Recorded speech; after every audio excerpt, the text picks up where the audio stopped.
저는 이 복음을 알기 전에 5년 전에 저는 만삭으로 첫 아이를 임신했었습니다. 그런데 그 아이를 임신했는데 아이를 낳는 그 기쁨이나 가족이 생긴다라는 그 기쁨보다는 너무 두려움이 있었어요. 큰 두려움이 있었는데 그 두려움은 뭐였냐면 제가 그 아름다운 삶에 대한 아름다운 가정에 대한 모형을 본 적이 없었던 거예요. 그래서 너무 이제 두려웠었는데 제가 그나마 이제 아름다운 가정의 모습을 봤다면 그거는 이제 드라마나 영화 같은 곳에서 본 것이 전부였습니다.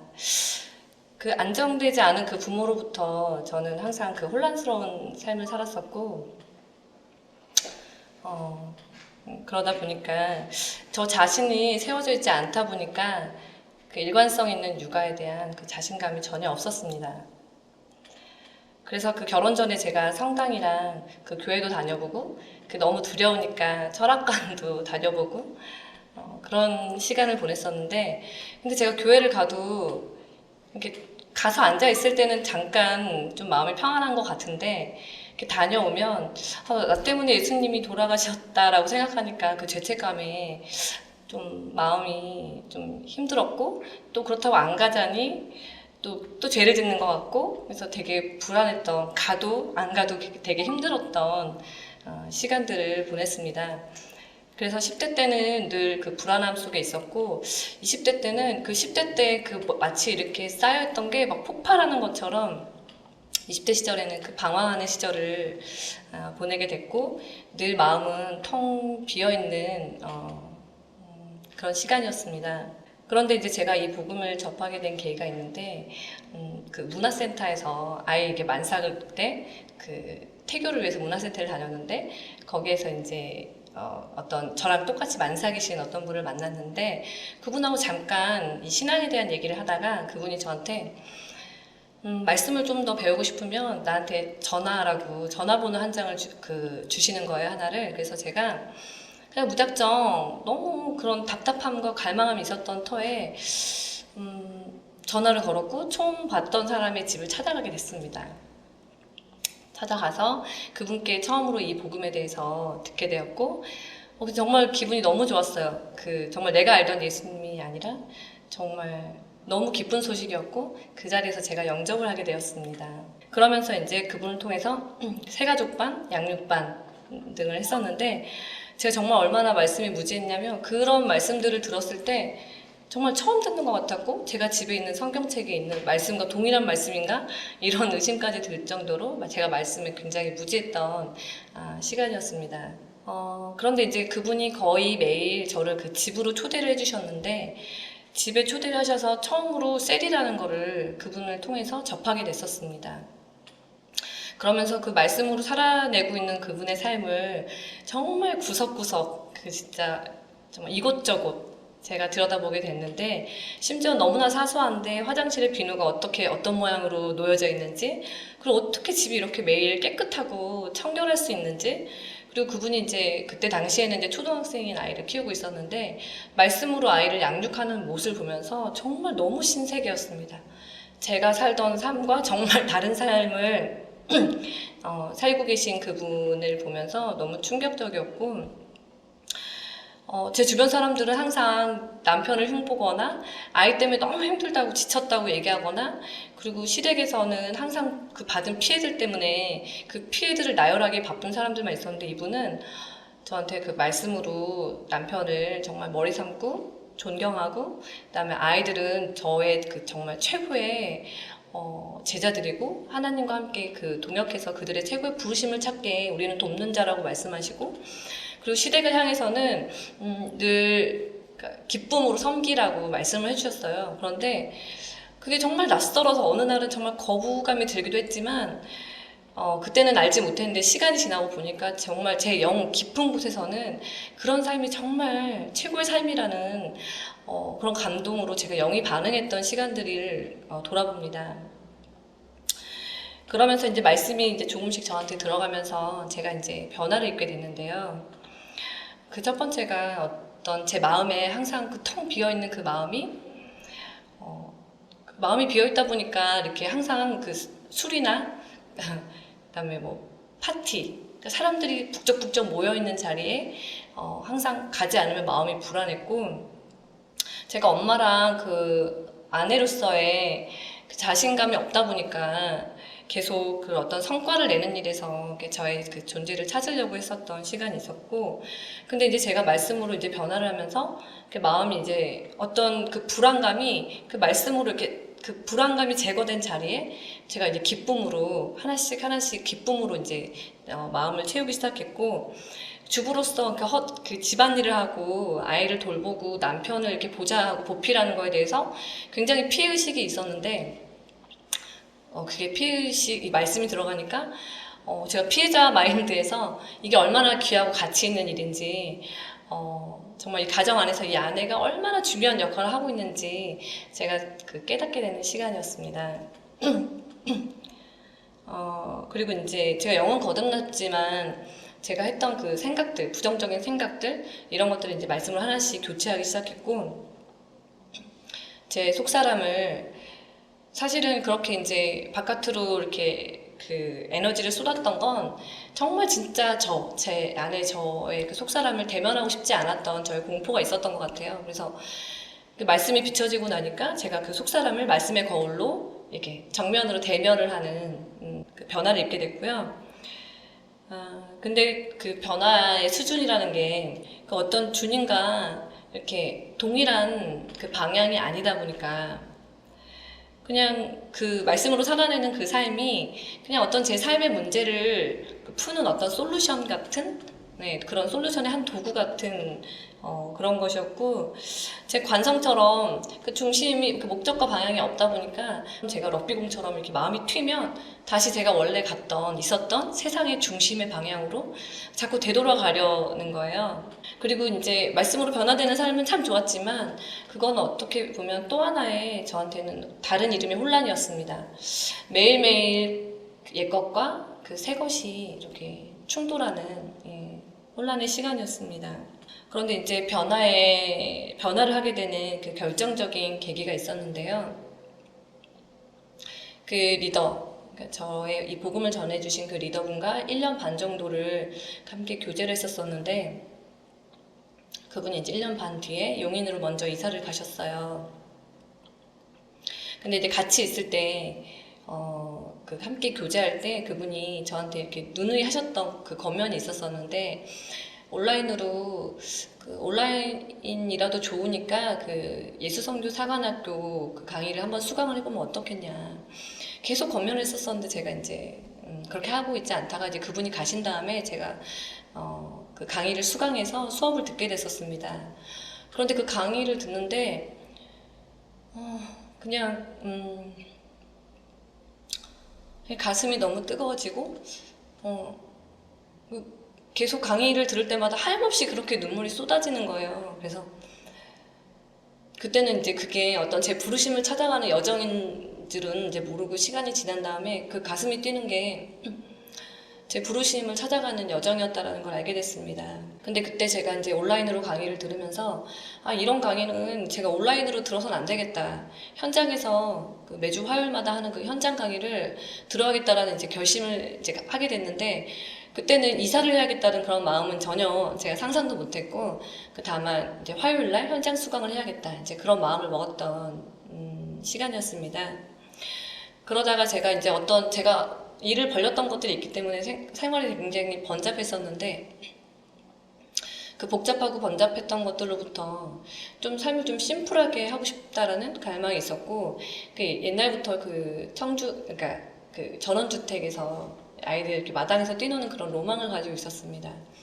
그래서 제가 청주의 전원주택 시골 외곽에 이제 이사를 가게 됐는데요. 우연히 그 마음이 되게 힘든 두 아이의 엄마인데, 그 한 아기 엄마를 만났는데, 그 아기 엄마를 제가 저희 멘토가 대전에서 저한테 해주셨던 것처럼 제가 그분한테 1대1로 그렇게 멘토링을 해주게 됐습니다. 이 복음을 전하게 됐고, 그분은 이제 1대1로 양육을 하게 됐는데, 저는 말씀으로 이제 변화했고, 또 이분이 변화하는 것을 보니까 정말 사람을 변화시키는 거는 정말 이 복음밖에 없구나, 이 말씀밖에 없구나. 제가 그때 정말 정말 강한 확신이 들었습니다. 그러면서 제가 그 JMA를 통해서 이수성교 사관학교에 그 강의를 들을 때 제가 막 그 목적과 방향에 대해서 이 그 아기 엄마를 양육하면서 정말 검증하게 되는 그런 굉장히 소중한 시간이 되었습니다. 그런데 이제 그렇게 어떤 잔잔하지만 굉장히 달콤한 시간들, 제가 목적과 방향에 대해서 검증하는 그런 달콤한 시간들을 보내고 있었는데, 저한테 이제 위기가 찾아왔어요. 재작년에, 그러니까 지금으로부터 재작년에, 저희 아버지가, 갑작스럽게 이제 교통사고로 이제 돌아가시게 된 거예요.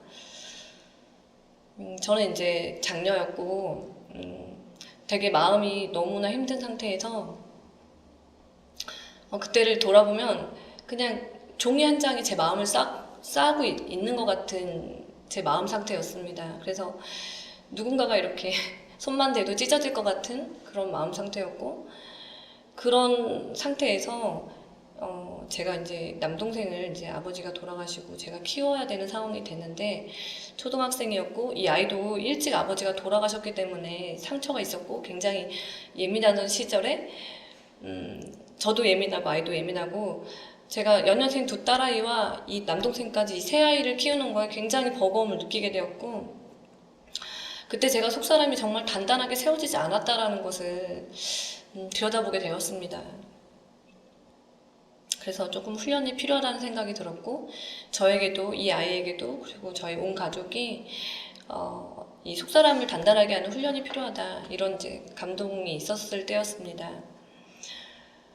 근데 이렇게 힘든데 이제 떠오르는 사람이 있었는데,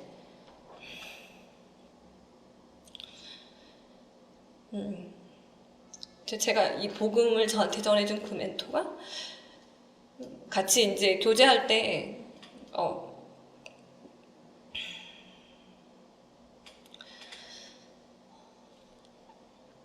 그 말씀으로 같이 작은 일부터 어떤 큰 일까지 말씀으로 같이 함께 뛰어넘어준 그 기억들이 생각이 났습니다. 그리고 어떤 세상적인 어떤 조언보다는 그분과 그 말씀으로 함께 했던 그 영적 멘토링이 너무나 그리웠습니다. 그러면서 먼저 이사 갔던 그 멘토가 영적으로 성장하는 것을 바라보면서, 나도 저곳에 가면 저 리더처럼, 나의 멘토처럼 영적으로 단단하게 세워질 수 있겠다라는 그런 확신이 그때 들었습니다.